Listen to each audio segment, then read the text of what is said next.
Welcome to Life Esteem.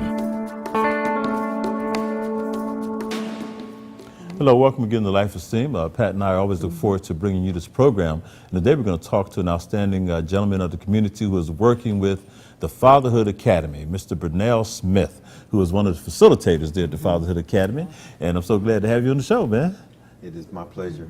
Yes, Mrs. Gaston. Thank you so very much. All right. You know, we're in the midst of a wonderful opportunity here through the United Way of the Capital Region. It's a program that I, direct on a weekly basis. But BernardSmith here is a facilitator who does a lot of the,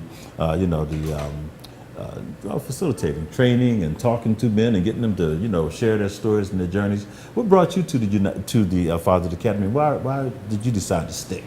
You've done a great job. Well, my personal experience is really what led me there. I was looking for a place that offered grassroots conversation, consulting type of efforts, and I came upon a program that you were doing. Yeah. Just outstanding. I had an opportunity to come early on, meet some other gentlemen, that had similar backgrounds perhaps, but just had an awful lot to say about fatherhood, learning to be fathers, and talking and sharing. It's just a wonderful thing. It really is. One of the refreshing things is we've had many men come through, or different backgrounds and the whole bit. But Bernard here comes through, bachelor's degree, master's degree, Christian man involved in community, doing good things. And so many of our guys come in only because they've been coming by way of the court system. Thank you, Judge Turgeon, who's really been a friend to many of the fatherhood programs here and has really tried to help bring families back together. But she has a tough job because she has to, boom, get right into these guys and say, hey. So a lot of the guys come in and at first they're not too happy to be there, but then something happens. What's been your experience in terms of why these guys decide to stay? Well, in terms of staying, it's really easy. It's elementary. I don't know how fortunate or unfortunate it is that many of us come by way of the court system. However, if the court orders gentlemen to come, then I think they're reluctant to some extent. Yeah. But for the most part, gentlemen get there. They see the interaction, they're involved in the interaction, and that in itself really has them to open up also and share. And they always have an awful lot to share. And there seem to be so many resources there, brothers with the same type of experiences, and just sharing how they came through and the different aspects of dealing with children's mother, the drama. Yeah, the baby mama drama. We talked about that quite a bit. The drama, but it's all very real and so genuine, and that is what comes across so profoundly. Guys just get very comfortable in being with other brothers with the same type of experiences, and I think that really supersedes the fact that perhaps they may be court appointed there. Well, give me a typical evening, okay? The men come in, it's a 2-hour session that you're doing. About an hour and a half. About an hour and a half session. How do you is there some kind of formal way you get started? Is there a curriculum that you work with? What should have been your experience? Because I can I'll tell you, myself, but typically, Brother Gaston is always prepared. He has a very specific agenda, I'm sure, every class, every Monday. But very often, I believe we get away from it. He could say at the very beginning of the class, the session that day, that we're going to view, for example, a video. And we begin to talk and share because one of his first approaches is always, "How was your week, brother? Well, tell us about how things went." And that in and of itself, that interaction, going around the table and talking to 6 or 7 different people about their weeks and how things went, for example, with interactions with their families and their children, their jobs even. Very often we get lost not lost in the sense that we don't know where we're going, but the direction of the meeting is changed. Yeah, Okay. and I echo that big time, because one of the things we always try to do is to be available to the men who are there. Right. So their story, their journey is the most important thing. So we do have a planned curriculum that was developed through Shippensburg University's the School of Social Work, thanks to Cecilia Luna, who was one of our interns at United Way a few years back.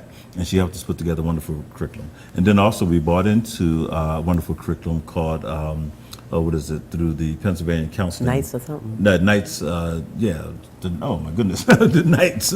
But anyhow, it's a wonderful curriculum that just is about men, you know, and men developing. So we have those things at our disposal at all times. And then we find other things that we want to bring in. But the main thing we do is we share. And you know, I think that's what makes men, will allow men to come in and to come back and to come back. And even if they only come for 2 or 3 sessions, if they're able to say what they need to say. Right. You know, for example, one guy once, and I know Brother Bernal, I think you were there that evening, where the guy had his cell phone. He said, I want to show you something. He had received this text message and his kind of daughter. passed it around and just blew us away. Because do you remember the context? We won't talk about the person, but Absolutely. it was his daughter who was basically just cursing him out and saying all this kind of stuff based on stuff that she thought about him because she was being told things about him. And he had been down, in terms of the system, but he gets out, and he was pouring his heart out trying to be with his daughter, but at the same time, daughter didn't have anything to do with him. Well, that hurt that man, And he did, well, we're not just going to go on with our curriculum after sharing that. We had to, let him vent, and then we all had to talk about that a little bit. Absolutely. I recall that. And it's interesting because that's only one of hundreds of incidents, Yes. incidents and circumstances that the group finds themselves in. But that particular evening, I do remember the gentleman was so torn.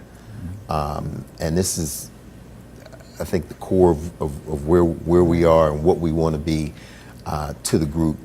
He had this to share. And he couldn't put it in words, so he said, he passed around his cell phone around the group and said, read this. These are some comments that my daughter had for me. And he was sharing how the fact that he wanted to be involved, but it was family separations. The mother was expounding some other things, and they were just so off base and untrue. But now here his daughter is of age, somewhere in her early teens, and she just tore into him through electronic mail. And this is one of the other changing vehicles in today's raising children today and trying to be involved with your children. This technology, the email and Facebook and things like this. But she wrote some very nasty things that hurt to the core. We had to stop. Other times I remember we even stop and pray. Oh yeah. Very often brothers are so torn that they come in the session and perhaps they have some things to say, but they just stop, and we know immediately how to respond. Right.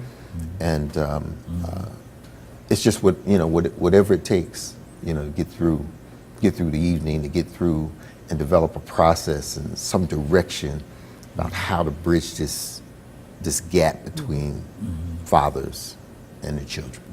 Well, it's interesting. I think that you just brought up something, that comment about having men have this forum, this opportunity to vent.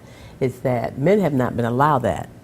Okay, society, our society suggests men are supposed to, stuff it up, suck it in, be strong, and not be able to really ever, talk about the things that bother or concern, or have some opportunity to talk with other men in a similar environment. So I think that's one of the things probably happens well with your Fatherhood Academy. It sure is. Yeah, one of the things we quickly learned, Nights of 20